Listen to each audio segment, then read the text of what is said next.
Hello बच्चों, let's read the following question. Question में हमें क्या दिया है, डायरेक्शंस दिए हैं, जिसमें बोला है कि क्वेश्चन में टू स्टेटमेंट्स हैं। एक स्टेटमेंट में एक स्टेटमेंट है असर्शन, दूसरा है रीजन। एक क्या है हमें असर्शन दिया है, दूसरा क्या है हमें रीजन दिया है। और इनमें क्या बोला है कि क्वेश्चन के क्या है, क्वेश्चन में 4 अल्टरनेटिव चॉइसेस हैं, जिनमें से क्या है only one of which is correct answer. हमें क्या करना है, one of the given code select करना है ए से डी तक, ए बी सी और डी। ए में क्या बोला है, असर्शन करेक्ट है, रीजन करेक्ट है, रीजन क्या है, करेक्ट एक्सप्लेनेशन है असर्शन का।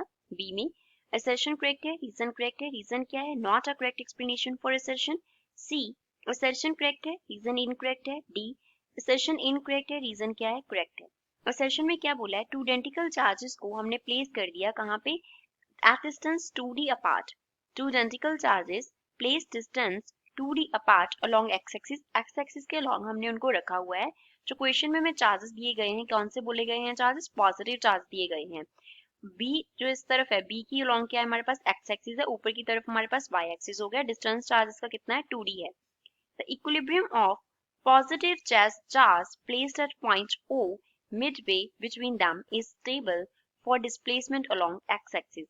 अगर x एक्सिस के लॉन्ग क्या होगी, डिस्प्लेसमेंट होगी, तो जो O पे मिडवे पे अगर हम पॉइंट टेस्ट चार्ज रखेंगे तो उसका क्या रहेगा, स्टेबल इक्विलिब्रियम रहेगा। किसके लिए, डिस्प्लेसमेंट अलोंग x एक्सिस के लिए। रीजन में क्या बोला है, force on test charge is zero. Test charge पे जो फोर्स एक्ट करेगा वो कितना होगा, जीरो होगा।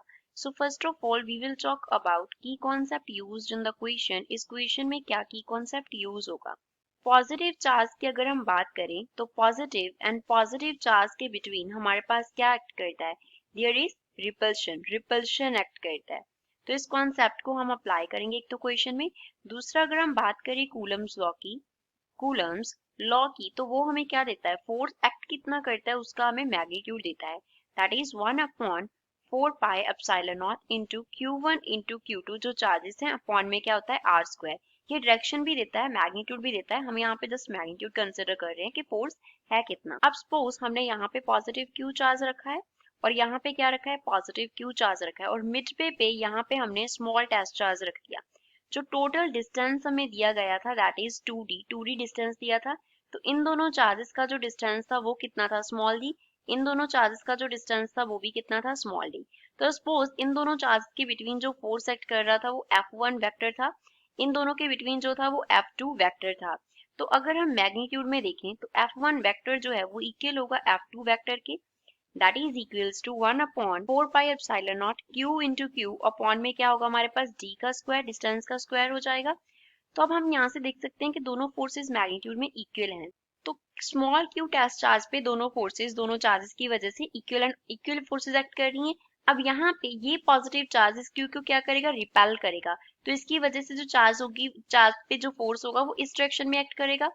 इस सेकंड पॉजिटिव Q की वजह से जो फोर्स होगा वो इस डायरेक्शन में एक्ट करेगा। दोनों एक दूसरे को क्या करेंगे, रिपेल करेंगे। तो जो नेट फोर्स होगा Q पे वो कितना होगा, net force on small q हमारे पास कितना हो जाएगा, F1 वेक्टर वे से हम F2 वेक्टर माइनस करेंगे, क्योंकि ये मैग्नीट्यूड में दोनों इक्वल हैं लेकिन ये दोनों डायरेक्शन में ऑपोजिट है, तो इस वजह से नेट जो फोर्स है वो कितना आ जाएगा, जीरो के इक्वल आ जाएगा। तो ये तो हमारे पास प्रूव हो गया कि जो हमारे पास नेट फोर्स है टेस्ट चार्ज पे वो कितना है, जीरो है। अब सपोज इसका डिस्प्लेसमेंट हो रहा है, अगर इसका डिस्प्लेसमेंट होगा इस डायरेक्शन में हमने क्या कंसिडर कर लिया, डिस्प्लेसमेंट कंसिडर कर लिया। तो अगर ये इसका जो डिस्प्लेसमेंट है वो x एक्सिस के लॉन्ग होगा, तो जो पॉजिटिव Q चार्ज है वो इसको क्या कर देगा, इस डायरेक्शन में रिपेल करेगा। इस डायरेक्शन में क्या करेगा, रिपेल करेगा। अगर डिस्प्लेसमेंट हुआ तो फोर्स ने रिपेल कर दिया, तो जो हमारे पास टेस्ट चार्ज है Q वो क्या कर जाएगा, अपनी पोजीशन पे वापस आ जाएगा।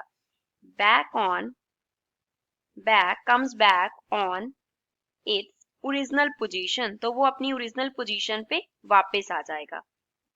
ओरिजिनल पोजीशन, तो ओरिजिनल पोजीशन पे अगर वो वापस आ रहा है दैट मीन्स अगर वो इस तरफ गया तो इस पॉजिटिव Q ने उसको रिपेल कर दिया, अगर वो इस तरफ गया तो इस पॉजिटिव Q ने उसको रिपेल कर दिया। तो x एक्सिस के अलोंग अगर डिस्प्लेसमेंट हो रहा है तो वो वापस अपनी ओरिजिनल पोजीशन पे आ रहा है, that means displacement along x axis जो है वो क्या है, वो स्टेबल होगा।